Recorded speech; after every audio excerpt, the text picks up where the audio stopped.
con la presentación. Bueno, en esta clase lo que vamos a ver, dentro de todas esas renovables que hemos visto la clase pasada, vamos a hacer un poco más de hincapié en lo que se conocen como las renovables de mayor volumen, las renovables que más se utilizan, que ya lo habíamos conversado la clase pasada, eran la energía hidroeléctrica, la energía eólica y finalmente la energía solar, en la que vamos a empezar a hacer cada vez más hincapié y a hablar con mayor profundidad sobre la energía solar, principalmente con lo que es energía solar fotovoltaica.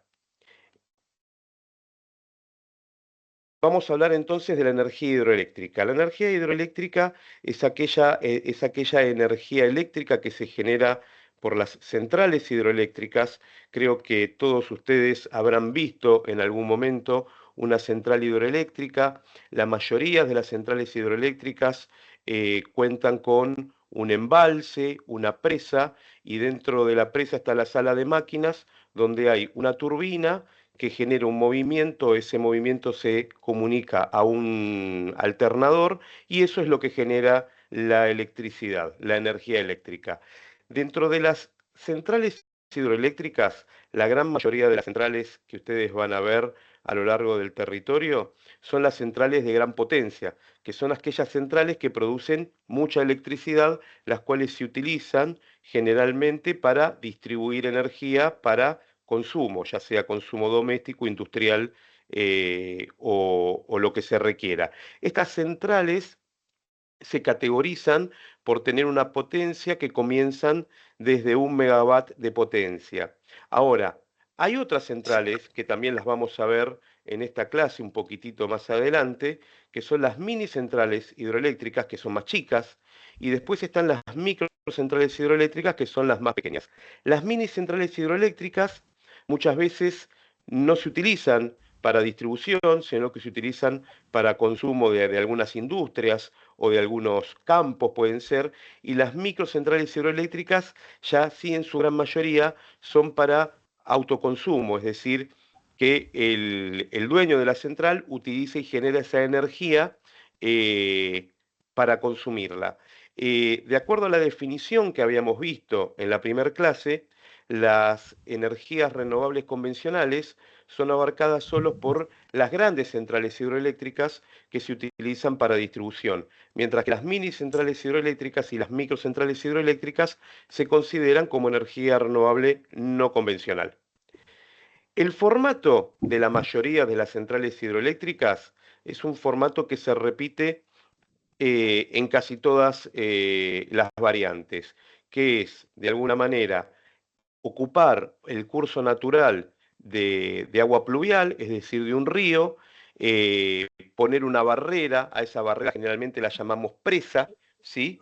Y con esa barrera lo que hacemos es un embalse. Un embalse de agua es justamente a través de la presa generar un reservorio grande de agua que se le genera también una energía potencial, es decir, este reservorio de agua va a estar elevado con respecto al resto del terreno, ¿sí? Y vamos a utilizar esa energía potencial que tiene el agua para hacerla pasar a través de un conducto, a ver si puedo acá utilizar un puntero. Acá les muestro, por ejemplo, esta vendría a ser la presa, lo que vemos acá, que es, digamos, una implantación artificial en el terreno, es decir, una barrera no natural que tiene el agua, que la crea el ser humano, ¿sí? Donde el nivel del agua se va a ver incrementado antes de la presa a lo que vamos a llamar el embalse. Este embalse, como les decía, tiene la particularidad de acumular el agua, elevarla, generando una energía potencial, y a través de un conducto el agua va a llegar a la sala de máquinas, donde va a hacer girar una turbina. Esta turbina va a transferir el movimiento mecánico, es decir, la energía mecánica, la va a transferir a un alternador que por campos magnéticos va a generar energía eléctrica. Este agua finalmente termina atravesando la presa, ¿sí? Y siguiendo su curso, el cual era el curso natural del agua. A todo esto lo conocemos como central hidroeléctrica. Ahora bien, las centrales hidroeléctricas de embalse hay básicamente dos tipos. Las centrales hidroeléctricas de embalse convencionales, que tienen el funcionamiento este que yo les acabo de explicar, ¿sí? Donde en la entrada del canal siempre tiene un sistema de filtrado para que el agua que ingrese no ingrese con grandes contaminantes, ¿sí? Que pueden llegar a ser piedras, ramas o algún tipo de contaminación que puede llegar a interferir en el funcionamiento del mecanismo, ¿sí? Y después tenemos un tipo de central que es un poco más atípica, pero que es muy interesante, que son centrales de bombeo reversibles. Yo les quiero comentar sobre esta central porque no se comentan mucho y es interesante conocerlas. Las centrales de bombeo reversible funcionan de manera similar a las centrales de embalse convencional, con la particularidad de que tienen la capacidad de poder hacer girar la turbina en sentido contrario y tomar el agua de la parte inferior y elevarla a la parte superior. Entonces, ¿cuál puede ser la finalidad de este tipo de función en una central de bombeo reversible? Bueno, estas centrales de bombeo reversible se colocan generalmente conjuntamente donde hay algún otro tipo de generación eléctrica que no se puede moderar, es decir, que genera energía constantemente y que en algún momento la energía que genera tiene excedentes. Y yo ese excedente de energía no lo quiero eliminar. Voy a ir a un caso concreto que tenemos acá en Argentina, que es la central nuclear de Embalse. En la central nuclear de Embalse, Río Tercero, justamente el embalse que hace nombre a esta central nuclear, es una central nuclear de, digamos, de bombeo reversible, donde la central nuclear funciona y genera energía eléctrica de manera constante, pero no todo el tiempo toda la energía que genera la central es consumida. Entonces, cuando en los horarios de menor consumo que la central nuclear genera excedente, lo que hace el excedente es justamente bombear agua hacia arriba y generar un reservorio de agua para poder utilizarlo en otro momento donde haya un pico de consumo y la generación de la central nuclear no sea suficiente, con lo cual puede apoyarse de manera adicional con la central hidroeléctrica, generando la energía suficiente para el consumo de manera conjunta, ¿sí? Es decir, que en horarios de poco consumo, el excedente de la central nuclear se utiliza para elevar agua y generar energía potencial, y en los horarios de mayor consumo, donde la energía nuclear no es suficiente, se apoya con el adicional de la central hidroeléctrica. Y este es un sistema de generación combinada realmente muy, muy interesante. Hay otro tipo también bueno, eso viene más adelante. Acá les menciono cuáles son los elementos de las centrales hidroeléctricas de represa y embalse. Tenemos, como les decía, la presa, que es la responsable de contener el agua y darle energía potencial. Los rebosaderos es algo muy importante que permiten liberar parte del agua. Muchas veces el agua es excedente y hay demasiada agua, las tenemos que liberar. Entonces eso es lo que me permite poder liberar el agua excedente cuando no necesito generar más energía eléctrica de la que estoy generando. Destructores de energía, los destructores de energía y los deflectores de salto de esquí hacen más o menos la misma función, que es lograr que cuando se libere el agua, digamos, la violencia que tiene el agua al impactar con la parte inferior se vea reducida y genere menor erosión tanto en las partes funcionales de la central hidroeléctrica como en el terreno. Las salas de máquinas, se los mencionaba hace un ratito, que es donde están alojadas todo lo que tiene que ser la parte de generación, que incluye la turbina y el alternador, y todos los que son las conexiones y los conductores que transportan la energía. La turbina, que está dentro de la sala de máquina, que es la responsable de colectar el paso del agua y transformar ese paso de agua en energía mecánica, es decir, que la turbina tiene a la vez que va se van a posicionar en el paso del agua va a hacer girar esos álabes de la turbina y va a transferir ese movimiento hacia un eje, hacia un rotor.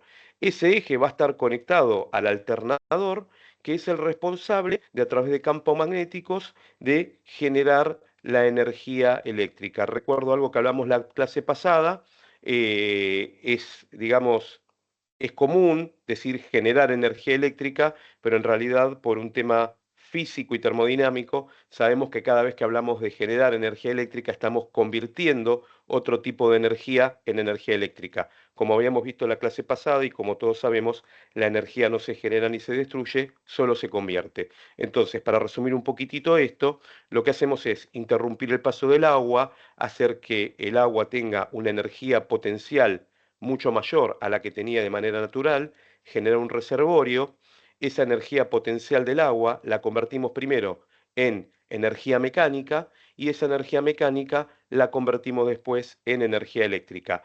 Como ya sabemos, no hay conversiones de energía 100% eficiente, es decir, que cada vez que realizamos una de estas conversiones, parte de la energía se pierde. Y si vuelvo un poco a la filmina anterior y vemos la central de bombeo reversible, algo a tener en cuenta es que cuando yo utilizo la energía eléctrica excedente para elevar el agua y luego utilizo el agua para volver a recuperar energía eléctrica, por supuesto hay gran parte de la energía eléctrica original que yo perdí. Aproximadamente terminamos perdiendo en este tipo de represas entre un 30 y 40% de la energía original. Y bueno, se utilizan este tipo de represas porque al día de hoy es uno de los métodos que, si bien no es altamente eficiente, son de los más eficientes que encontramos para guardar energía eléctrica cuando no podemos utilizarla en el momento y queremos utilizarla cuando es requerido. Bien, entonces, de la presa ya hablamos, los tipos de presas, hay varios tipos de presas, principalmente hay tres. Una de las presas es la presa de gravedad, es una de las menos económicas, porque lo que hace es poder contener la presa con su propio, poder contener el agua con su propio peso. Para hacer una presa de gravedad tenemos que utilizar grandes cantidades de hormigón y se utiliza generalmente cuando no se puede utilizar otro tipo de presa porque no lo permite el terreno o no lo permite la misma central hidroeléctrica. La presa de vuelta es una presa como la que vimos acá, como esta que les muestro en la foto, ¿sí? Y es una de las más eficientes porque es la que menor cantidad de material requiere. Es, digamos, dentro de las tres presas, una de las que menor ingeniería requiere, pero tiene una desventaja y es que no se puede utilizar en todos los terrenos. Yo, para poder utilizar una presa de curva, una presa de arco, lo que necesito es poder tener dos grandes paredes, como se ve acá, un cañón entre dos montañas, que pueden sostener la fuerza del agua. Entonces, lo que vemos acá es, digamos, un soporte de arco, como el que ustedes, que son arquitectos, conocen mucho cuando hacen techos, pero este, en vez de soportar la presión de manera vertical, la soporta de manera horizontal, transfiriendo la fuerza de la presa, transfiriendo la presión mecánica de la presa hacia las paredes laterales de las montañas. Esta es una de las presas, digamos, más eficiente en cuanto a lo que tiene que ver con el desempeño mecánico y la construcción. Es una de las más económicas. Y después, a lo último, tenemos presas de contrafuertes, que son presas que, al no poder tener, no sé si se me está filtrando un audio, presas de contrafuertes que, al no poder descargar la presión del agua hacia los laterales, se utilizan como si fueran columnas triangulares que van, digamos, descargando la presión sobre el mismo terreno en la parte inferior, ¿sí? Entonces, las presas más convenientes son las presas de vuelta o presas de arco, después las presas de contrafuertes, y finalmente, cuando el terreno es muy blando y no permite poner contrafuertes, utilizamos presas de gravedad. Hay otro tipo de centrales hidroeléctricas que no utilizan embalses, y son las centrales de agua fluyente. En este tipo de centrales, lo que hacemos es aprovechar el paso del agua directamente, no generamos embalses, con lo cual no tenemos reservorios. La gran ventaja de este tipo de centrales es que son mucho más económicas de construir, y se construyen también, por supuesto, al ser más económicas y al ser mucho más pequeñas, en un tiempo mucho menor. Tienen menor mantenimiento, requieren de menor personal para operarlas, entonces casi todos sus ventajas están basadas en todo lo que tiene que ver con costos de inversión y operación. La desventaja que tienen es que al no acumular el agua, yo no siempre puedo regular de manera eficiente el agua que quiero dejar pasar y el agua que quiero contener para generar la energía eléctrica que necesito. Y otro problema grande que tienen es que por supuesto tienen mucho mayor intermitencia este tipo de centrales hidroeléctricas que las centrales de embalses. Es decir, yo en una central de embalse, como ya se deben imaginar, en épocas de lluvia puedo acumular una gran cantidad de masa de agua para poder reservarla y utilizarla más adelante cuando no tengo épocas de gran descarga pluvial. En cambio, en este tipo de centrales hidroeléctricas no tengo esa ventaja y estoy un poco a merced, ¿sí?, de la corriente que pueda tener el río, que voy a estar interviniendo para hacer este tipo de central hidroeléctrica. Hay una central hidroeléctrica bastante grande de este tipo en Salto Grande. Quizás alguno de ustedes la conozca. Bueno, ventajas de las centrales hidroeléctricas, varias ya las estuvimos comentando mientras las veíamos, ¿sí? Por supuesto, es una fuente de energía renovable. eh, la intervención que hacemos con el planeta es moderada. El costo, digamos, de generación de energía se limita únicamente a el costo de inversión de la central y el costo operativo. Eh, Luego, otras de las ventajas, una de las grandes ventajas que tiene las centrales hidroeléctricas de embalse es que habíamos visto en la clase pasada que la mayoría de las fuentes de energía renovables tiene un gran enemigo que es la intermitencia. Y en las centrales de embalse, la intermitencia la puedo regular en bastante, mucho, digamos. Pasa de manera esporádica durante el año que puede ser que haya un bajo nivel de agua y no se puede utilizar la central hidroeléctrica, pero la intermitencia de la central hidroeléctrica no es como en el caso de la energía solar o de la energía eólica, que es una intermitencia que cambia en el día o en pocos días, sino es que yo puedo acumular una gran cantidad de agua y puedo tener una previsibilidad a corto plazo de cómo quiero explotar esa energía. Esa es una de las grandes ventajas que tienen las centrales hidroeléctricas. Eh, y después, una de las ventajas que tienen las centrales hidroeléctricas con respecto a otras energías renovables, ¿sí?, es que si bien es una energía limpia y que el impacto que genera en el medio ambiente es moderado, genera, sí, un cambio en el ecosistema de la región donde vamos a colocar el embalse, ¿sí? Como podemos ver acá en la foto, vemos que los embalses generan grandes bancos de agua, que si no estuviera el embalse, la topología y la naturaleza del terreno sería distinta. Este es un tema que surgió la pregunta la clase pasada, ¿no? Sobre las energías renovables, qué tan renovable podía ser la energía hidroeléctrica si es que altera de manera permanente el ecosistema de la región donde se emplaza la central hidroeléctrica, y habíamos comentado que, bueno, es una energía renovable porque el recurso del agua yo no lo voy agotando, pero la parte de sustentabilidad de esa energía renovable es moderada, es decir, que al alterar el ecosistema donde pongo la represa hidroeléctrica, estoy impactando un poquitito en el índice de sustentabilidad de este tipo de energía, que si pasaríamos a una energía eólica o solar, sería un proceso más sustentable que el de las represas hidroeléctricas de embalse. Por supuesto, considerando esto y entendiendo lo que acabamos de ver, las centrales hidroeléctricas de agua fluyente generan un impacto mucho menor en el medio ambiente y son más sustentables que las centrales hidroeléctricas de embalse, pero son también mucho menos eficientes en cuanto a lo que tiene que ver con el aprovechamiento del recurso y la generación de energía eléctrica.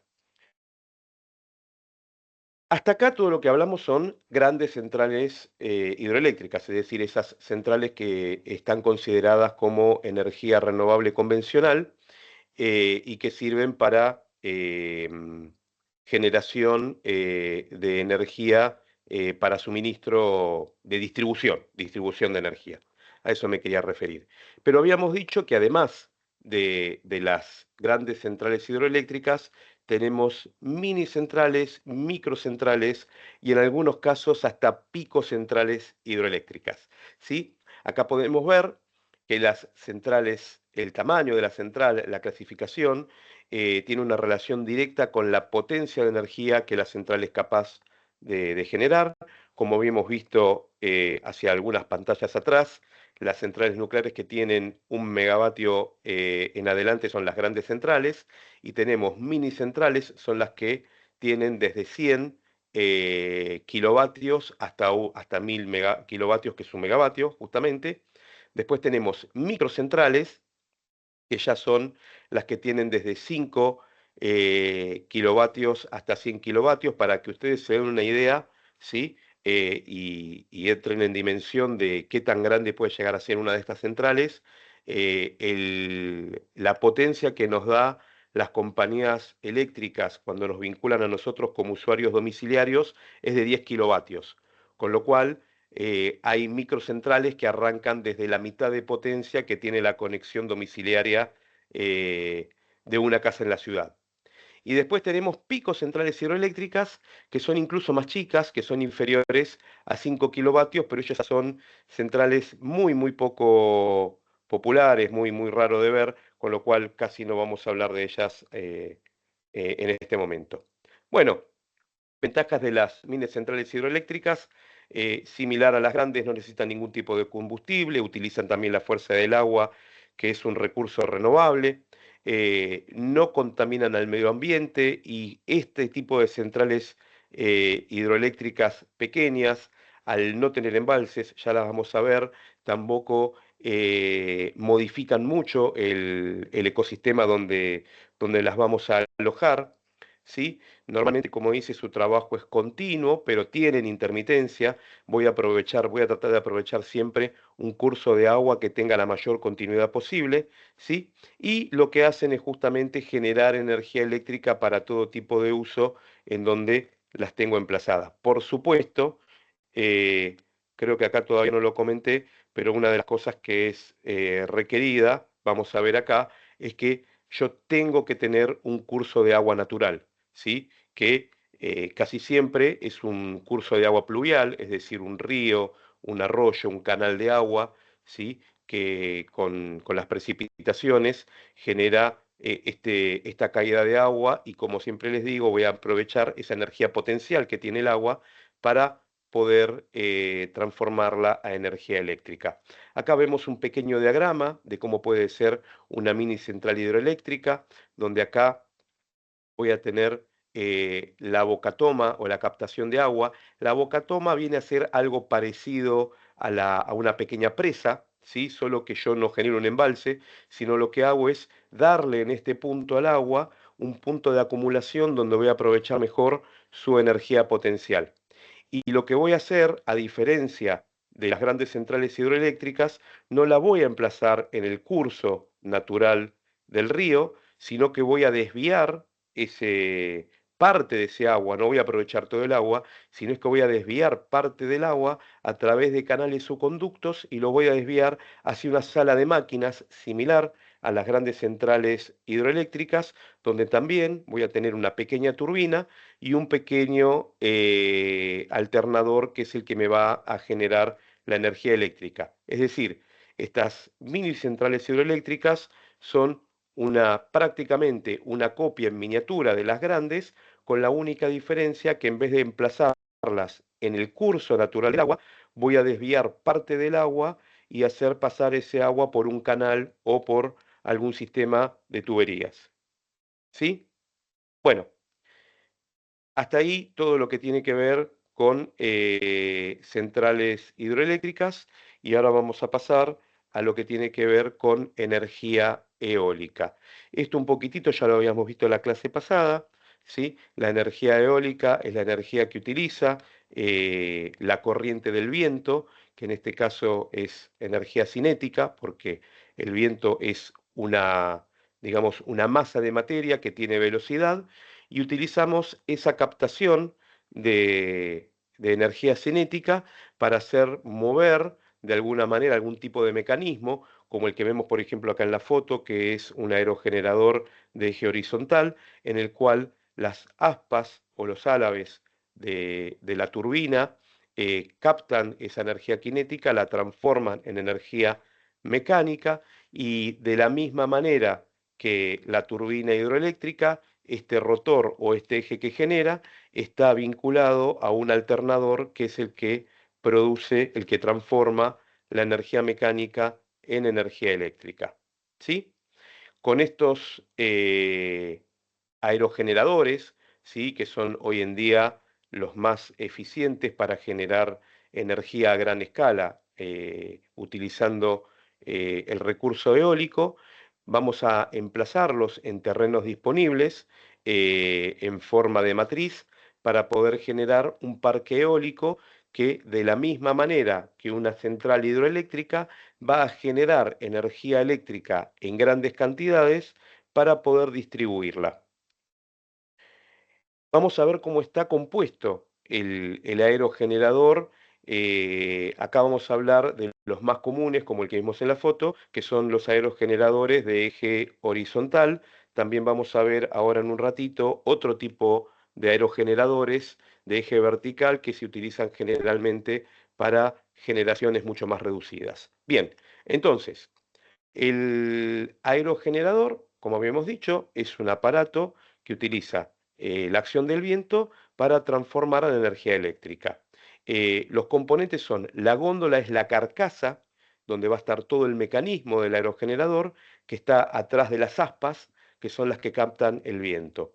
Las palas del rotor son justamente los álabes o las aspas, que son las que captan el paso del viento, y tienen una longitud de 20 metros. Esto estoy hablando de los aerogeneradores más estándar, que son los que vemos, esos aerogeneradores gigantescos que vemos cuando pasamos por la ruta. Aquellos que fueron últimamente a Mar del Plata en el último tiempo pueden ver que un poquito antes de Mar del Plata ya se ven algunos de estos generadores. No hace falta ir tan al sur para empezar a verlos. El buje es el elemento, digamos, central de las palas del rotor, que gira a baja velocidad y es un elemento muy importante, ya que tiene que ser de gran calidad, porque es uno de los elementos que mayor presión soporta. El buje es el que soporta toda la fuerza mecánica, tanto de rotación como la fuerza también, digamos, de flexión de las aspas, porque el viento, además de hacer rotar las aspas, también lo que hacen es generar una fuerza hacia el sentido del viento. Entonces el buje es el elemento mecánico que tiene que soportar todos esos estrés mecánicos que se generan en el punto más crítico del aerogenerador. Después tenemos el eje de baja velocidad, que es el eje que gira a la misma velocidad que giran las aspas. Es decir, la velocidad en el aerogenerador no depende de la velocidad del viento, sino que está regulada. El viento lo que va a hacer es que cuando se llega a un viento a una velocidad mínima, va a permitir que las aspas empiecen a girar.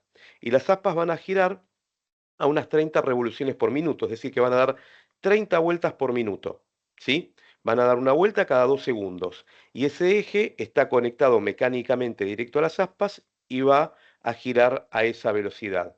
Va a estar conectado a un multiplicador, que es un sistema de engranajes, es como si fuera una caja de cambios, por así decir, con un cambio fijo, que va a incrementar esa velocidad 50 veces. Y lo va a pasar, ese incremento mecánico, lo va a pasar al eje de alta velocidad, el cual va a girar a 1500 revoluciones por minuto, que es la velocidad necesaria para poder hacer girar el alternador y que genere energía alterna en la frecuencia que nosotros utilizamos.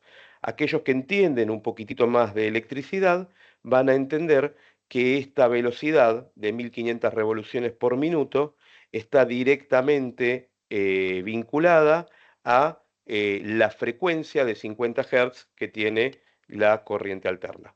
¿Sí?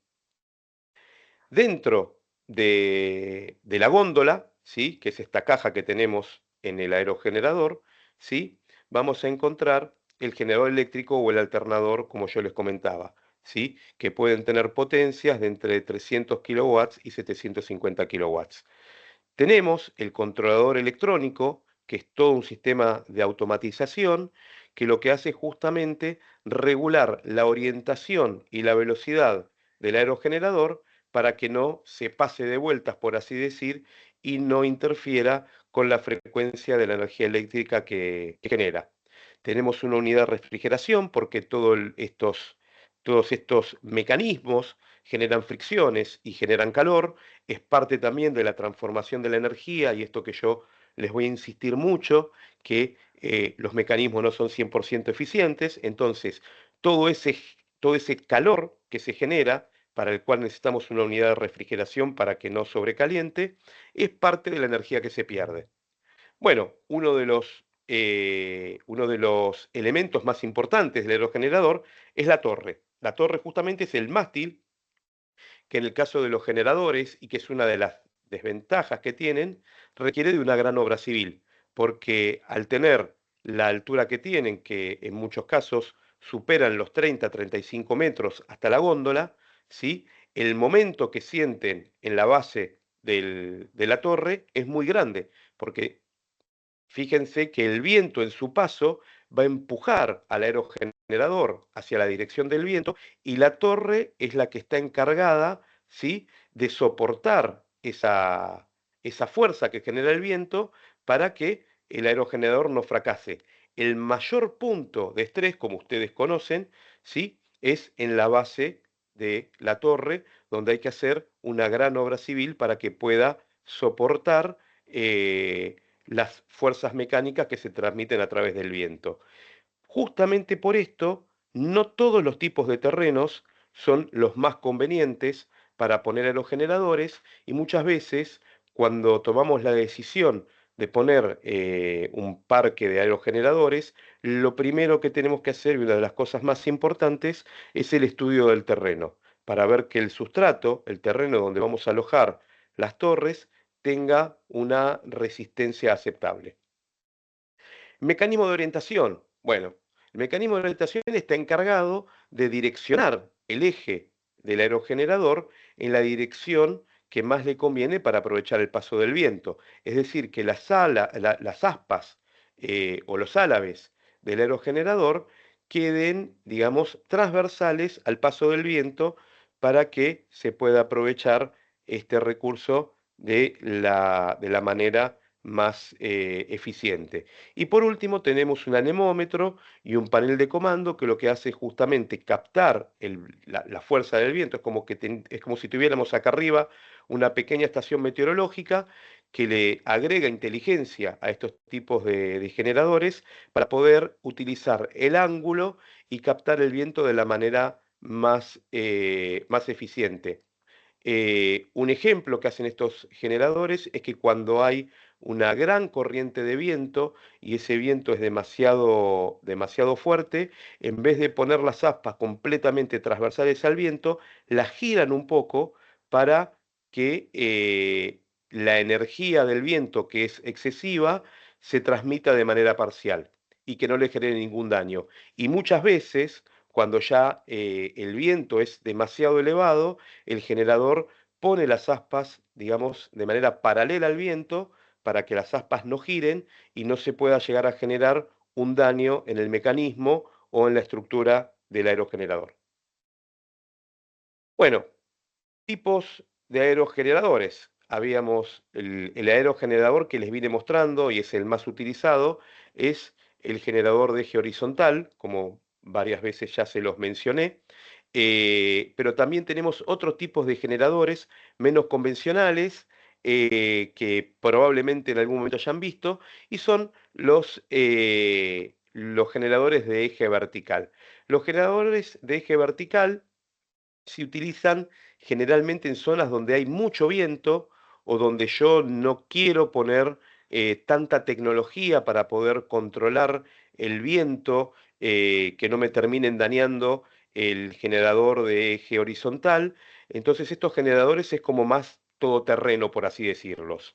La desventaja que tienen es que generalmente se utilizan para generar menores cantidades de energía. Entonces, similares a como vimos con las grandes empresas hidroeléctricas, que después están las minis empresas hidroeléctricas, bueno, los generadores de eje vertical se suelen utilizar para generar mucho menos potencia y menos cantidad de energía.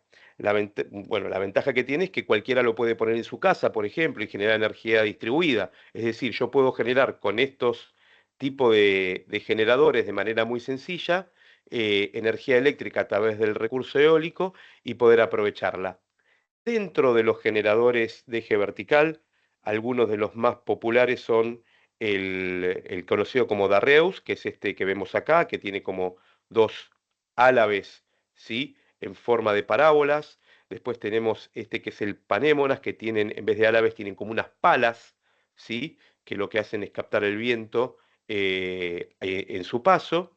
Y después tenemos el Savonius, que también es un generador de palas, pero en vez de tener palas así alineadas de manera secuencial, tiene esta forma que en teoría es un poco más eficiente que el panémonas.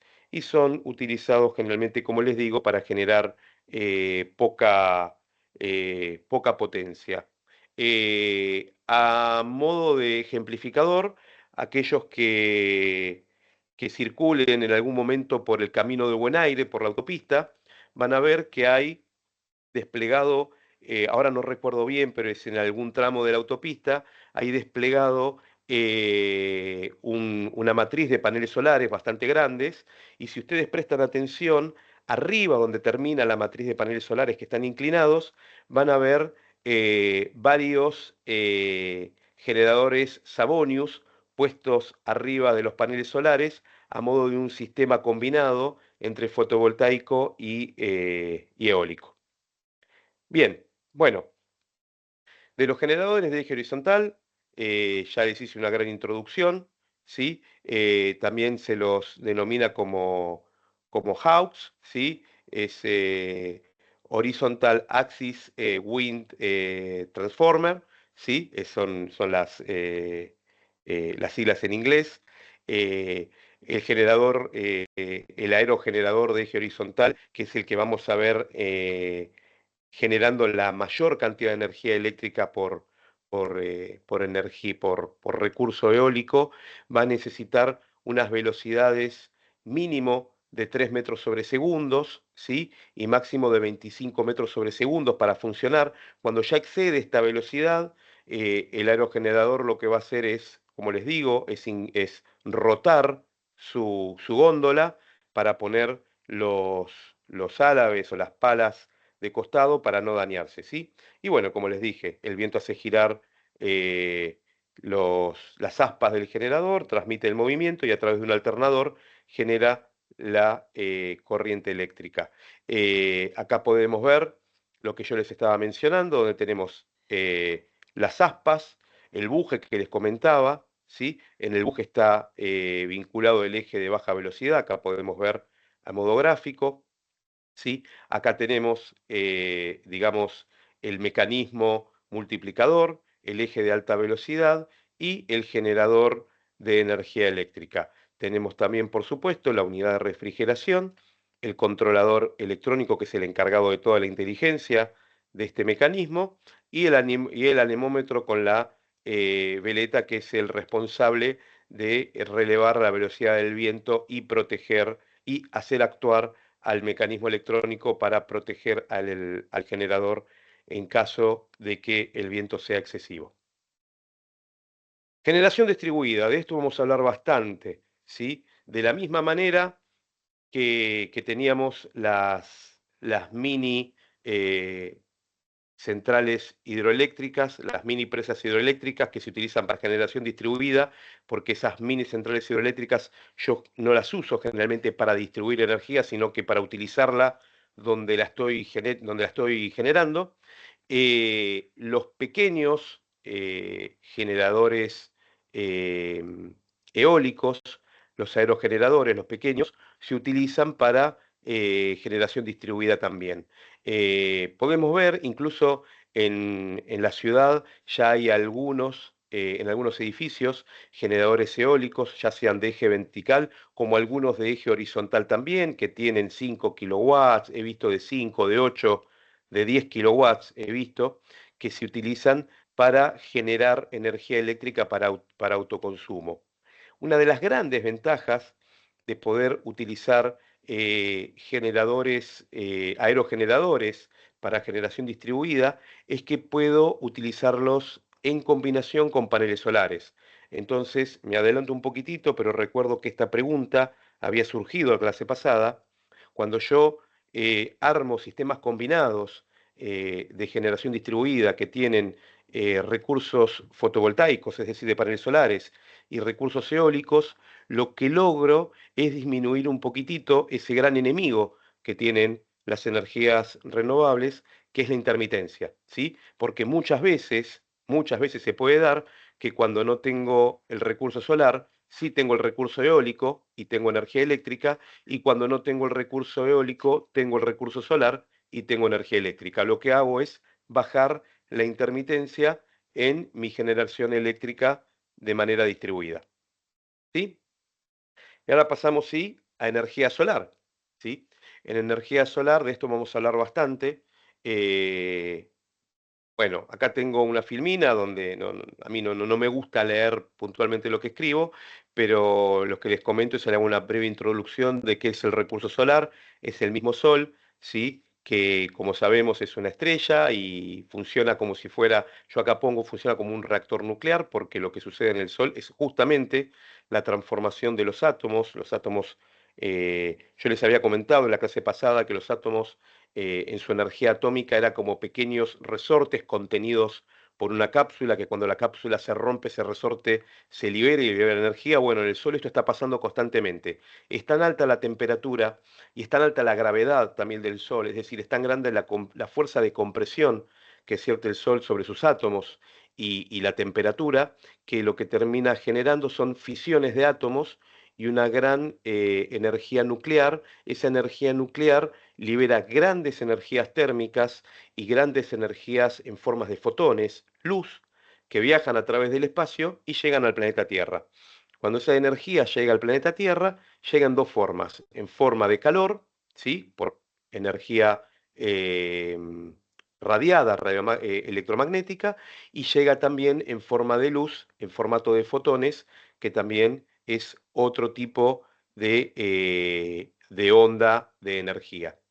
¿De acuerdo? Entonces, cuando captamos esos dos tipos de energías, la energía electromagnética, que es energía radiada en forma de calor, podemos trabajar con lo que es energía solar térmica, ¿sí? Que es lo que vamos a ver ahora.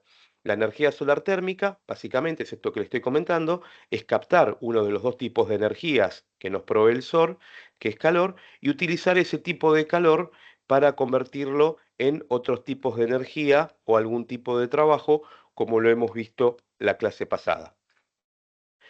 Para utilizar la energía térmica, voy a tener que armar mecanismos de aprovechamiento de energía térmica.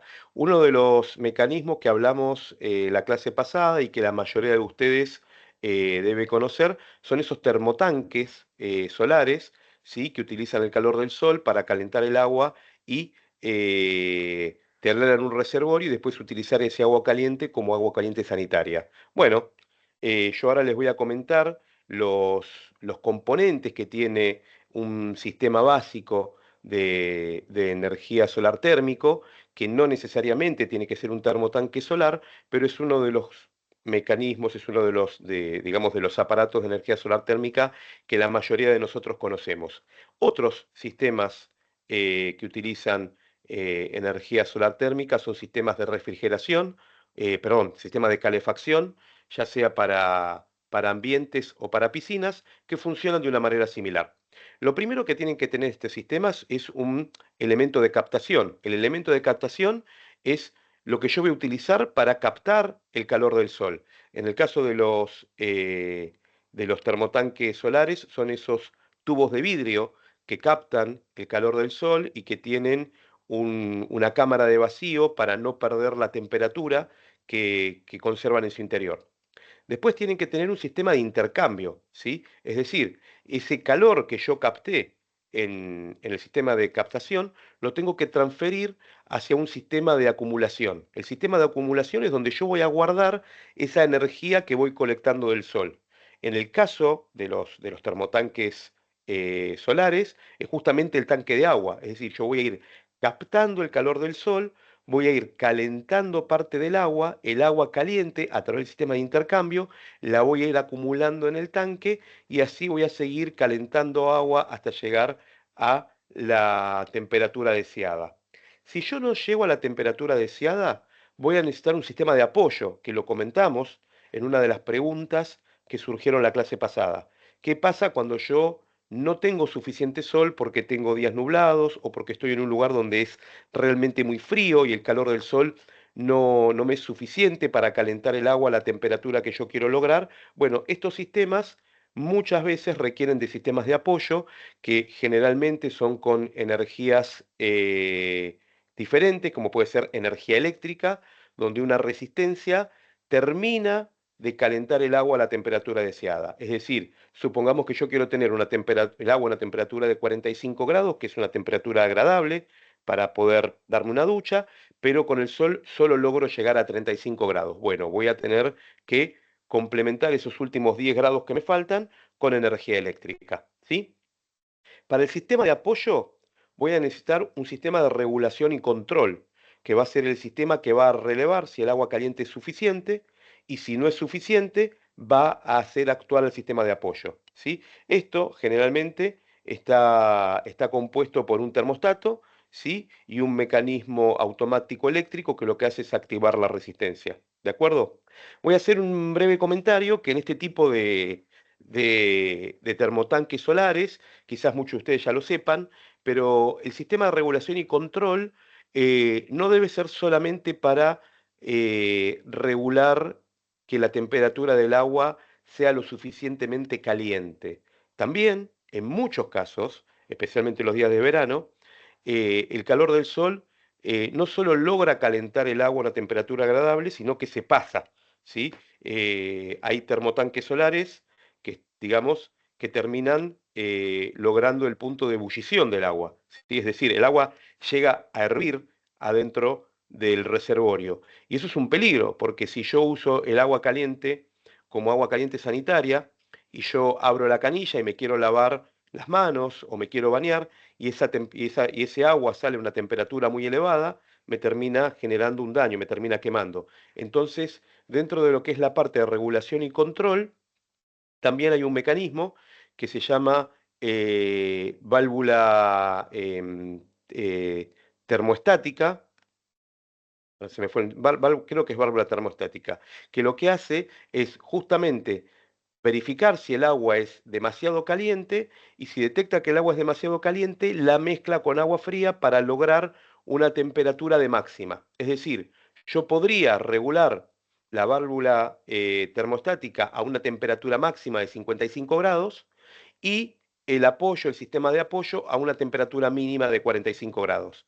Entonces, si el agua del tanque está por debajo de 45 grados, el sistema de apoyo va a calentarla hasta llegar a 45 grados, y si el agua del tanque está por encima de 55, cuando ese agua muy caliente salga del tanque, se va a mezclar con agua fría para que el agua resultante no supere los 55 grados, solo a modo de ejemplo.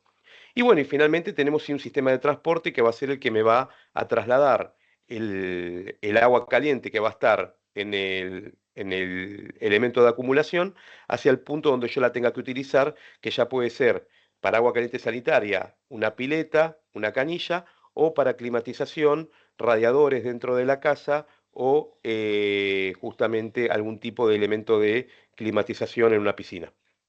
¿Sí? Dentro de la energía solar térmica, nosotros podemos separar a los distintos sistemas por la temperatura que logran calentar el agua o justamente el agua que utilizan. Entonces, vamos a denominar a los sistemas que son de agua caliente sanitaria o de climatización como sistemas a baja temperatura que generalmente no van a superar los 100 grados, es decir, que vamos a tener el agua todo el tiempo en formato líquido, ¿sí? No vamos a llegar a vapor. Después tenemos sistemas de mediana temperatura. Estos sistemas de mediana temperatura lo que hacen es generar vapor para poder generar trabajo o generar energía eléctrica a través del movimiento de vapor y hacer mover una turbina y un alternador. Y si no, también sistemas de alta temperatura, ¿sí? Que es lo que se utilizan en las centrales termosolares, y estos sistemas sí únicamente están digamos, orientados a generar energía eléctrica. Después tenemos también la energía solar fotovoltaica, que es la que utiliza la luz, eso solamente para mencionarlo, no nos olvidamos de este tipo de energía, que es la que utiliza la luz del sol, no la radiación electromagnética, para generar energía eléctrica. Bien, ¿qué son las centrales? ¿Qué es una central solar? Una central solar es justamente una instalación a gran escala donde yo utilizo la energía del sol para algún tipo de fin, que es muy generalmente para generar energía eléctrica. Dentro de las centrales solares tenemos dos tipos de centrales solares. La central termosolar, que va a ser la menos popular, hoy ya casi no hay, y yo creo que nadie va a generar hoy una central termosolar, pero yo se las voy a mencionar para que ustedes la conozcan y tengan este conocimiento. Y después están las centrales fotovoltaicas, que son, como habíamos dicho, las que utilizan la luz del sol para generar energía eléctrica. En las centrales termosolares lo que hacemos es utilizar el calor del sol justamente para convertir agua en vapor y que ese vapor genere una presión que mueve una turbina y genera energía eléctrica. Dentro de las centrales termosolares tenemos dos tipos de centrales, dos tipos de tecnologías. Las centrales de torre central, como las que vemos en esta foto, ¿sí? Donde yo voy a tener una torre central que acumula todo lo que viene a ser el reservorio de agua y un gran campo con espejos, todos direccionados a ese punto, lo que va a hacer que se concentre la luz del sol y eleve ese agua a grandes temperaturas, por encima de 250 300 grados. Esto es como cuando a veces como chicos jugábamos con una lupa y quemábamos un papel con la luz del sol, concentrando todo el calor del sol en un único punto. Bueno, esto funciona de la misma manera. Es como una lupa gigante que concentra todo el calor del sol en este tanque central. Este tanque central genera un vapor a una presión muy elevada y ese vapor lo que hace es mover una turbina que está justamente en la base de esta torre y esa turbina mueve un alternador que genera energía eléctrica. La otra tecnología son centrales de colectores distribuidos. En vez de concentrar toda la energía calórica en un solo punto, lo que se hace es, como en esta foto, que los espejos son cóncavos y lo que hacen es concentrar todo este área de irradiación solar en un punto muy chico central que es un caño de agua, donde el agua hierve por dentro, ¿sí? Ebulle y genera vapor, y todos estos conductos están todos transferidos hacia una cañería más grande que lo que hace es, de manera similar a las centrales de torre central, hacer girar una turbina y un alternador que genera energía eléctrica. ¿Sí? Entonces, bueno, esto es lo que yo les comentaba, el funcionamiento de una central termosolar es generar a través del calor del sol vapor a altas presiones, el vapor a altas presiones mueve los álabes de una turbina, la turbina transmite el movimiento mecánico igual que en los aerogeneradores e igual que en las centrales hidroeléctricas hace un alternador que por campos electromagnéticos es la que genera la energía eléctrica. Limitaciones de las centrales termosolares, bueno, principalmente como les comentaban, son muy costosas y comparada la eficiencia que tienen estas centrales con las centrales fotovoltaicas es mucho más baja, con lo cual hoy en día creo que a nadie se le ocurriría empezar a poner una central termosolar. Estas sí se hicieron en el pasado, porque hace varios años atrás, como vimos en, en la clase anterior, los paneles solares eran muy, muy costosos. Hoy los paneles solares cuestan menos del 10% de lo que costaban hace 15 años atrás, con lo cual hoy la verdad económicamente ya no tiene ningún sentido hacer una central termosolar.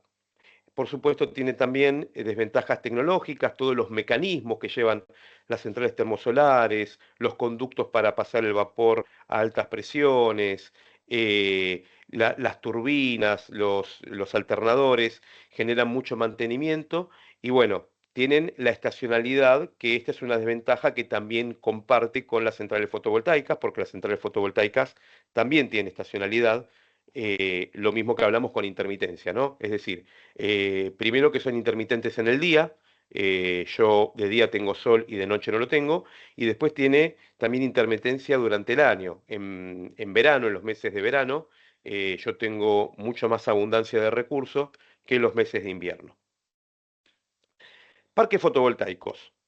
Los parques fotovoltaicos creo que todos o la gran mayoría de los que estamos acá los conocemos. Son aquellos terrenos donde desplegamos una gran cantidad de paneles fotovoltaicos. Los paneles fotovoltaicos, como yo les comentaba en la clase pasada y les mencioné un poquito también hoy, lo que hacen es captar la luz del sol, no el calor del sol. Justamente el calor del sol es un enemigo para el panel fotovoltaico. Después, si tenemos tiempo, se los voy a comentar. Pero ellos captan la luz del sol, mayormente la luz ultravioleta, y por un efecto eh, eh, electrónico, los semiconductores que componen el panel fotovoltaico reciben los impactos de los fotones de la luz y liberan electrones. Estos electrones que el semiconductor del panel fotovoltaico libera es justamente la energía eléctrica que que se genera a través de los paneles fotovoltaicos. Es decir, el semiconductor lo que hace es absorber la energía que transmite el sol a través de su luz y la convierte en energía eléctrica. Por supuesto que la eficiencia no es el 100% y parte de este proceso se pierde en calor, no el calor del sol, sino en un calor resultante a través de la transformación de la luz en energía eléctrica.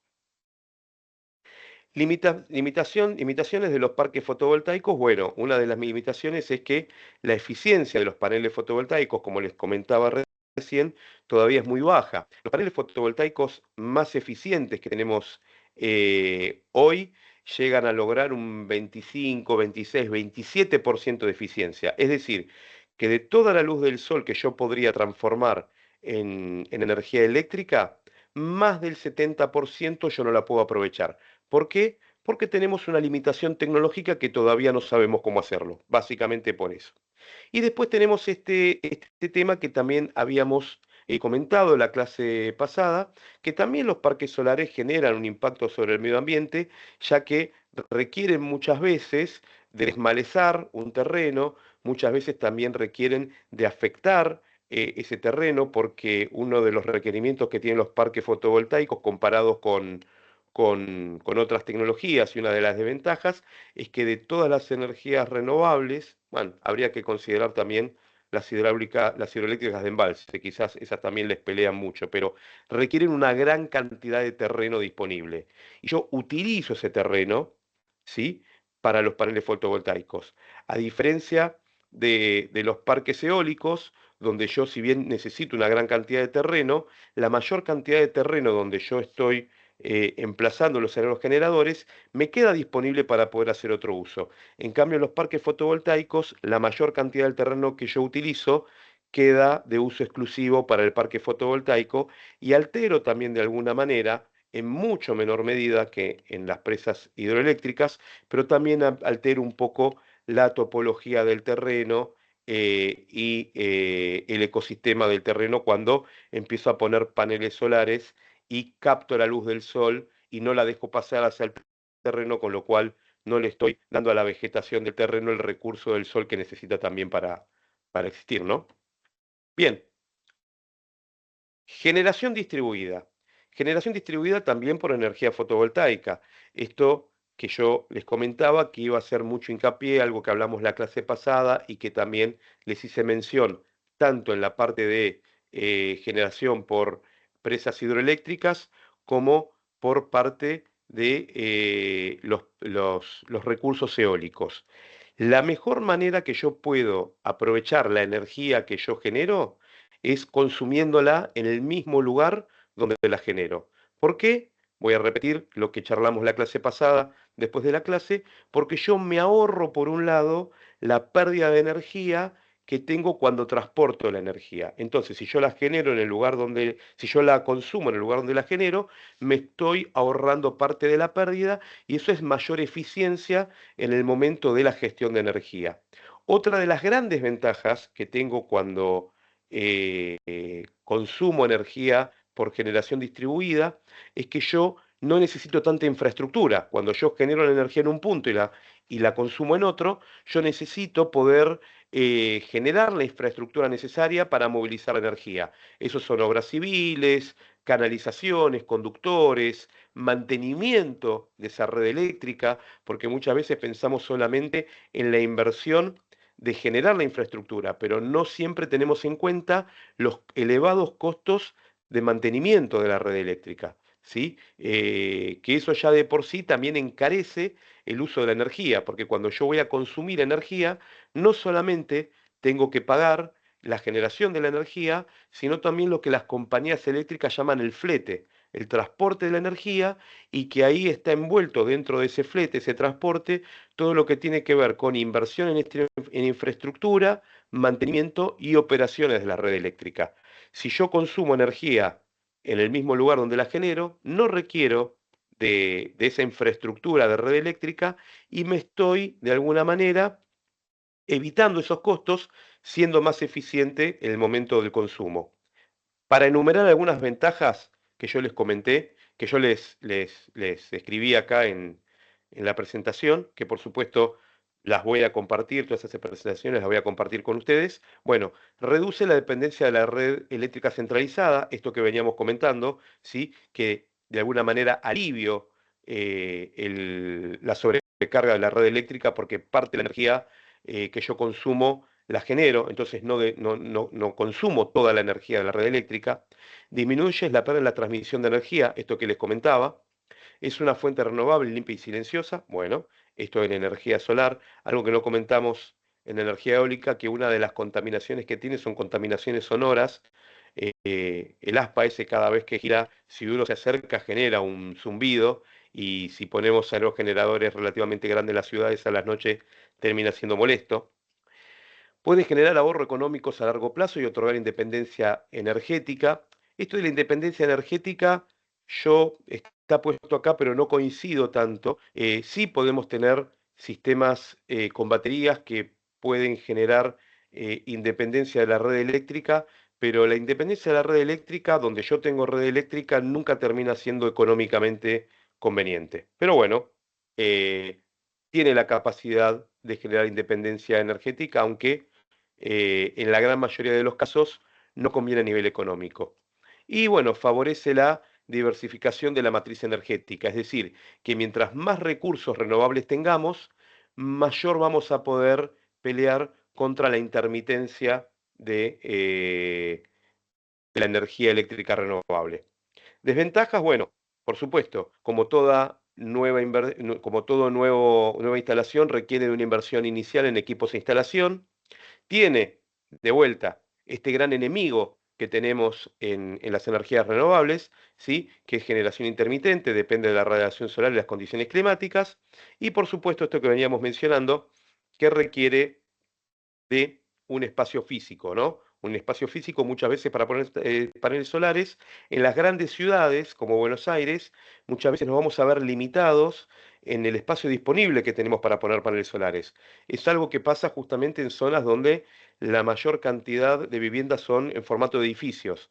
Ahí en formato de edificios, mayormente es muy difícil que una persona que vive en un departamento, pueda abastecerse por energía fotovoltaica eh, en una proporción elevada en cuanto a su consumo, ¿sí? Es decir, una persona que tiene una casa y tiene un patio puede poner paneles solares sobre el techo, sobre el patio, pero una persona que vive en un departamento, en un edificio de 12, 15 pisos, no tiene mucho espacio en el balcón o donde poner paneles solares, porque bueno, uno de los chistes que necesitamos para que funcione el panel solar es que le tiene que pegar el sol, ¿no? Si no, no funciona.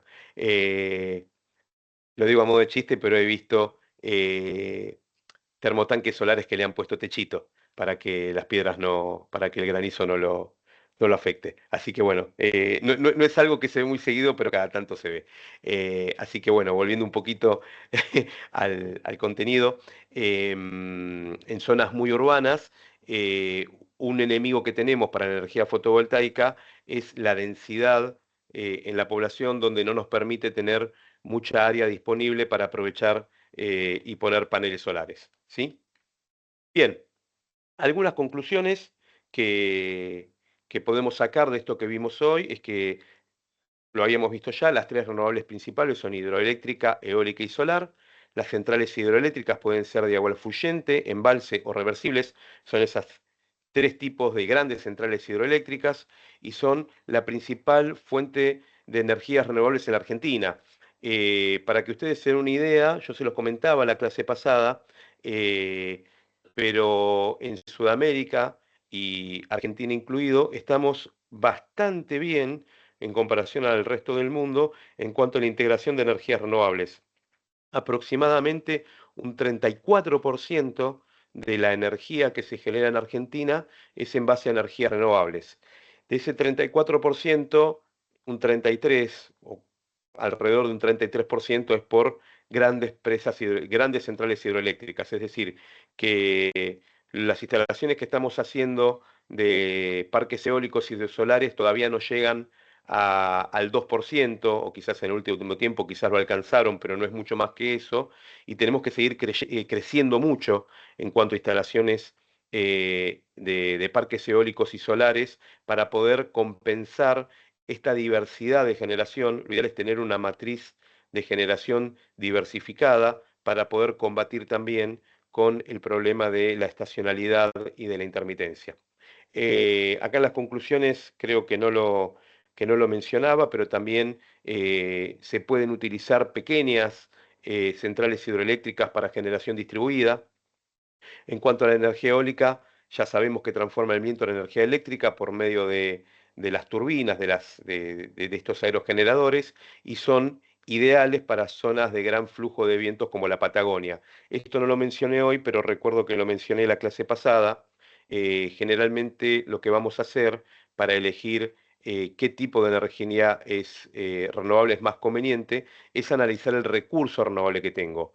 En lugares donde tengo mucho más viento que sol, como puede ser en el sur de la Argentina, va a ser más conveniente poner generación eólica, mientras que en el norte, principalmente en el noroeste de la Argentina, donde tengo uno de los puntos de mayor irradiación solar del mundo, por supuesto que va a ser más conveniente poner paneles fotovoltaicos que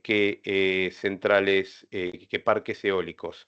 Y si bien me mencionaron que hay más parques eólicos que, que me- que- que fotovoltaicos, eso es porque los paneles fotovoltaicos bajaron el precio muchísimo en estos últimos años. Entonces todavía no se iniciaron, o sí se iniciaron, pero todavía no llegaron a ganar volumen los grandes parques fotovoltaicos en la Argentina, pero hoy, si yo quiero hacer una instalación para generar energía eléctrica, claramente lo más conveniente a nivel económico es en el noroeste de la Argentina poner un parque fotovoltaico. Sin lugar a dudas, es donde yo voy a tener que hacer la menor inversión para generar energía eléctrica.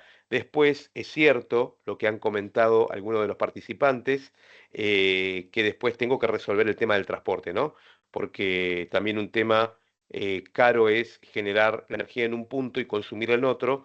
Por eso mi insistencia en este curso de que la manera más eficiente de generar la energía es por generación distribuida. Bueno, avanzando con las conclusiones que les comentaba, la energía solar les comenté que se divide en energía térmica y fotovoltaica. La energía térmica se utiliza la radiación del calor del sol para generar agua caliente, principalmente para climatización y agua caliente sanitaria. También tiene este uso que les comentaba de los parques digamos, termosolares, pero que hoy ya están en desuso, mientras que la energía fotovoltaica a través de los paneles solares se utilizan para generar energía eléctrica, ya sea en los grandes parques de distribución de energía como en las pequeñas instalaciones que podemos tener en nuestras casas, industrias y comercios para generación distribuida, para generar energía en el lugar donde yo la consumo. La generación distribuida es la energía que se genera en las cercanías al punto de consumo, comúnmente por energías renovables como energía solar y eólica. Bueno, y hasta acá creo que la clase de hoy vamos a cortarla acá para darle tiempo a los participantes si quieren plantear algunas dudas, ¿sí? Eh, para que puedan hacerlo. Ahora sí, si quieren pueden abrir sus micrófonos y plantear consultas, dudas.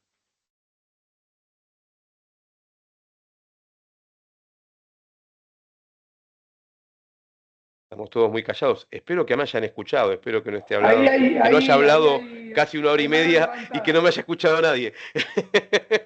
Ahí hay mano levantada. Gabriel, ¿cómo te va? Podés abrir micrófono y preguntar. Hola, hola, ¿me escuchan? Sí, Gabriel, te escuchamos. Sí, te Bueno, escuchamos, Gabriel. ante todo un gusto, un saludo al grupo y gracias Maximiliano y Mariano.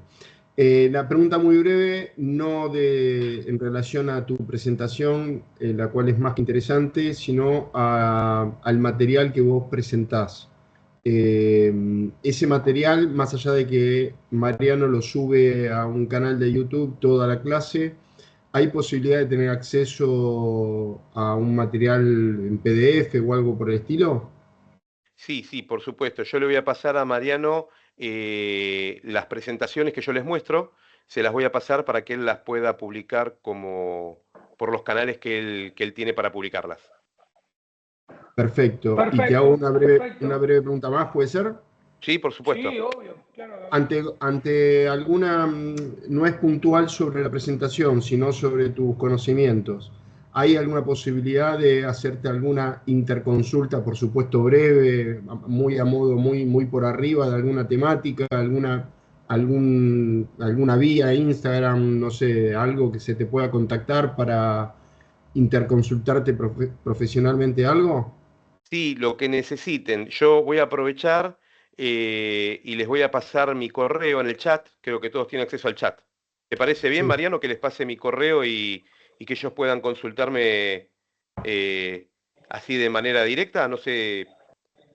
Sí, por supuesto. Es más, yo me ofrezco a aquel que quiera, me puede pedir a mí a través del WhatsApp y el número personal que todos tienen, me puede pedir tu contacto y también se lo puedo dar. Con Dado gusto, que ahora vos lo estás autorizando públicamente, lo puedo hacer. con gusto. Bueno, ahí les puse por el chat. Ahí te eh, podemos escribir y consultarte. Ahí me pueden escribir y consultarme. Nosotros, ese es mi correo, digamos, de la empresa donde yo trabajo. Pueden ver que estoy esponsoreado por la empresa. Eh, Creo que muchos de ustedes deben conocer a Exxon, ¿no? Quizás no tanto por las energías fotovoltaicas, pero sí por las computadoras. Es la misma empresa que fabrica computadoras. Em, y bueno, yo soy el gerente de ingeniería de la empresa y entre otros verticales que tenemos en la empresa, tenemos soluciones de energía. Uno de los principales uno de los principales productos que tenemos es energía solar fotovoltaica y también tenemos soluciones de energía, de eficiencia energética. Trabajamos con todo lo que tiene que ver con eficiencia energética, reducción digamos, no reducción, pero corrección de factor de potencia, reducción de distorsión armónica, ese tipo de cosas. Tenemos soluciones para todo tipo de necesidades. Estamos orientados más bien a clientes industriales, pero tenemos soluciones prácticamente para todo, también para domiciliarios. Así que si ustedes tienen, por ejemplo, proyectos como edificios, industrias, comercios, viviendas, que ustedes quieren asesorarse para ver cómo podemos implementar energía solar fotovoltaica o eficiencia energética, me pueden escribir y les vamos a dar una mano en lo que necesiten. Perfecto, de mi parte muchas gracias a ambos. No, por favor. Tenemos otras manos levantadas. A ver. Moni Blanco, ¿me escuchás? Hola, sí, ¿me escuchan? Sí, Moni, ¿qué tal? ¿Cómo estás? Hola, ¿qué tal? ¿Cómo estás? Bien, Bien, hermosa la clase como siempre. Te quería muchas hacer gracias. una consulta puntual con el tema de los parques eólicos. Ujú. A mí me había llegado la información de que si bien son buenísimos, con el tema de las aspas, los zumbidos y demás, no eran tan buenos para todas las especies autóctonas, sobre todo para aves. Preguntarte para ver si es mito o verdad, a ver No, es cuál es tu verdad, es opinión con verdad. respecto a eso, porque como que hay una contradicción, ¿viste? O sea, por un lado somos sustentables, renovables, y por el otro la especie la estamos atacando. Correcto, correcto. A ver, en un principio es verdad, en un principio es verdad. Habíamos definido la clase pasada procesos sustentables. ¿Qué es un proceso sustentable? Es un proceso donde el ser humano logra un objetivo que tiene, como por ejemplo puede ser generar energía eléctrica, con el menor impacto posible en el medio ambiente y en los recursos disponibles para las generaciones futuras. ¿Se acuerdan? Ese fue, ese fue el concepto que habíamos definido como sustentabilidad. Entonces, un proceso sustentable no es necesariamente un proceso que no interfiere en el medio ambiente en absoluto, porque eso es prácticamente imposible. Para no interferir en el medio ambiente en absoluto, lo que tenemos que hacer es no hacer nada, nos quedamos sentados y nos colgamos de una rama y bueno, y lo que hacemos es eh, vivir como hace miles de años. La verdad es que el avance de la sociedad y las tecnologías, irremediablemente, y no nos queda otra, por lo menos no con las tecnologías que hoy tenemos, algún tipo de impacto vamos a generar en el medio ambiente. En el caso de los aerogeneradores, como bien vos decís, Moni, es cierto, tiene una contaminación sonora que yo les comentaba que en las grandes ciudades no se ponen grandes aerogeneradores porque si no de noche te vuelven loco, por lo menos a la gente que está alrededor. Y lo mismo pasa con los pájaros. Entonces, ¿qué pasa? Los pájaros son parte del ecosistema. El ecosistema de los pájaros, ¿qué hacen? Polinizan también, generan todo tipo de... Bueno, conviven con el ecosistema de la zona. Cuando utilizamos un terreno determinado para poner un parque eólico, muchas de las especies lo que hacen es migrar, se van de ese lugar porque les molesta el ruido y se van a otro lado. Entonces, esa zona quedó de alguna manera afectada en su fauna a causa de esos generadores eólicos. Ahora, esta afección es mucho menor que la que vos podrías causar con otro tipo de recurso para generar energía eléctrica. Si vos pondrías una central térmica o quizás pondrías, como habíamos hablado en la clase pasada, una presa hidroeléctrica, no afectarías tanto a los pájaros quizás, pero afectarías a los peces, ¿sí? Porque los peces que, digamos, que viven en ese río, cuando pasan por el canal, realmente no la pasan bien, ¿no? Entonces, también estás afectando la fauna. Pero lamentablemente son cosas que hacemos en pos del progreso de la sociedad y lo que hacemos justamente es llamar a un proceso sustentable cuando el impacto que generamos en el medio ambiente y en los recursos son los mínimos que podemos generar. Una vuelta charlando con una persona digamos, que trabaja en la industria del agro, decía, bueno, la gente cree que los cultivos orgánicos son geniales, son buenísimos y no afectan en nada. Los cultivos orgánicos son, por supuesto, mucho mejor que los cultivos que no son orgánicos, pero también afectan al medio ambiente, porque cuando yo agarro un campo y lo voy a utilizar para cultivo, yo lo primero que hago es preparar el terreno, lo desmalezo todo, un montón de animales que viven en ese campo ya no pueden vivir ahí. donde yo siembro, porque antes tenían sus guaridas, su hábitat de vida y se tienen que ver desplazados porque pasó con las máquinas cosechadoras, pasó para sembrar y ese campo yo le saco esa, esa topología natural que tenía. O sea, hoy un campo de cultivo, por más que sea un campo orgánico, yo lo estoy modificando. ¿Es sustentable? Sí es sustentable, pero no por esto no dejo de generar algún tipo de impacto en el medio ambiente. Lo que tratamos de hacer es que ese impacto sea el menor impacto posible. Y esto es lo que pasa también con los aerogeneradores. Con lo cual, para concluir, y discúlpame si me extendí mucho en la respuesta, sí es cierto, los aerogeneradores generan un zumbido que a los pájaros les molesta, altera la fauna de los lugares donde ponemos el aerogenerador, pero comparado con otro tipo de generación eléctrica sigue siendo sustentable. Gracias, Moni. No te escuchamos el gracias, pero te leímos los labios. Sí. Bueno, Gabriel, gracias. Moni, gracias. ¿Alguna otra consulta? Hay otra mano levantada. Carolina, tenés micrófono, te escuchamos. Hola, yo quería preguntar cuál era el alcance, por ejemplo, de embalse, ¿no? Tremenda infraestructura, ¿cuánta electricidad genera para todo Córdoba? Ponele, no tengo ni idea.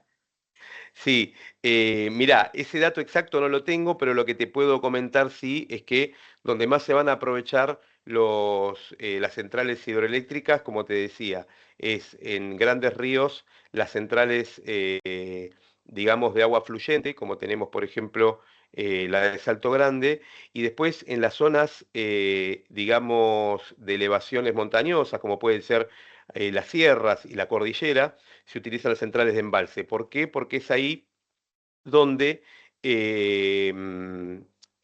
uno puede utilizar a las montañas como si fuera una especie de contención del agua y muchas veces estos embalses tienen varios kilómetros. Son grandes lagunas artificiales, grandes lagos artificiales, ¿sí? Y pueden alcanzar, te digo, tranquilamente, pueden alcanzar 20, 30 kilómetros de longitud los embalses, ¿sí? A mayor volumen del embalse, también mayor es la energía que yo voy a poder aprovechar de esa masa de agua. La cantidad de energía que yo voy a poder aprovechar está dada principalmente por dos factores. Uno es la cantidad de agua que yo puedo acumular, ¿sí? Para poder hacer pasar a través de un conducto. Y la segunda es el tamaño de la turbina o las turbinas que yo voy a disponer en la central hidroeléctrica, ¿sí? Mientras más turbinas tenga de mayor potencia, más energía eléctrica voy a generar. Si yo genero más energía eléctrica, voy a vaciar más rápido el embalse, y si mi embalse no es muy grande, bueno, voy a llegar a una situación donde quizás en algún momento no tenga suficiente agua para seguir generando. Con lo cual, es un balance que los operadores de las centrales hidroeléctricas tienen que hacer constantemente para poder regular la cantidad de energía eléctrica que generan con la cantidad de recursos que tienen. Solo para darte un dato de color, en el norte, entre Argentina, Brasil y Paraguay, está la central hidroeléctrica, una de las más grandes de Itaipú, que brinda servicio a los tres países. Paraguay, que es el país más chico de los tres países, creo que tienen 4 turbinas, creo que son 12 turbinas y cada país tiene 4 turbinas. Perdón, interrumpo. Itaipú es solo Brasil y Paraguay. Entre Argentina y Paraguay está Yacyretá. Correcto, Corrientes. disculpa, correcto. Me Itaipú refiero es la segunda más grande, la más grande es la Yangtze de las Tres Gargantas de China. La más grande de Argentina es Yacyretá, pero correcto. Chocón, alguna de esas. Correcto. Me refería a Itaipú, pero es correcto lo que decís. Paraguay, creo, si no me equivoco, que prácticamente genera toda su energía eléctrica con la central de Itaipú. Creo que si no es el 100%, es... Era el 100%, ahora nos está reclamando energía de Yacyretá. También, Pero bueno. sí, pero porque creció mucho Paraguay en este tiempo. Yo porque viajo siempre a Misiones, a Posada. Y ahora está pidiendo potencia de Yacyretá, porque creció muchísimo, pero durante 40 años abasteció únicamente de Itaipú. Y nos pagó la deuda de la obra de Yacyretá con energía eléctrica. Con energía eléctrica. Correcto, correcto. Con lo cual, fíjate la cantidad de energía eléctrica que puede llegar a generar una central hidroeléctrica grande, ¿no? Que a Paraguay, bueno, como decía acá Gastón, que le agradezco que me dé una mano, que está más empapado que yo por lo menos de esas centrales hidroeléctricas, mantuvo el consumo eléctrico de todo Paraguay, ¿no? Una central hidroeléctrica, parte de una central, porque ni siquiera era toda la central eléctrica, solo parte de una central eléctrica mantenía todo el consumo eléctrico de Paraguay. Así que bueno, eh, los números exactos no los tengo para dártelos, Carolina, te pido disculpas, pero traté de por lo menos darte una especie de magnitud de cuánta energía eléctrica se puede llegar a generar con una central hidroeléctrica. Gracias.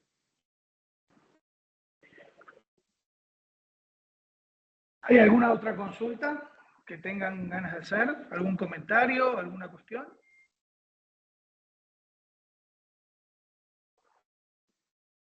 Bueno, Maxi, como siempre, agradecidísimo, fantástica la clase de hoy. Vamos a subirla al canal de YouTube en cuanto consigamos procesarla y seguramente el lunes va a estar subida al canal. Así que te doy la palabra, yo saludo, les agradezco a todos. Un gusto verlos nuevamente, buen fin de semana, nos vemos la semana que viene. Muchas gracias, Mariano, a vos también, y me sumo al saludo, gracias a todos. Voy a estar pasándote la clase pasada y esta clase, las presentaciones, para que bueno, vos veas después los canales que utilizás para publicarlas y que les pueda llegar a todos los asistentes. Dentro de las presentaciones van a poder ver también en algunas filminas algunos links, algunos enlaces, donde van a poder profundizar el conocimiento que se transmiten y que bueno, acá por el tiempo que tenemos a veces no alcanza o ese mayor detalle quizás no se justifica transmitirlo de manera frontal, pero bueno, van a contar también con esa información adicional en las presentaciones. Así que desde ya, muchas gracias a todos por asistir y nos vemos en la próxima clase. Buen fin de semana. Muchas gracias. Muchas gracias, adiós. Muchas Buen fin de gracias. semana. Buena. Muchas gracias. Gracias. Nos vemos el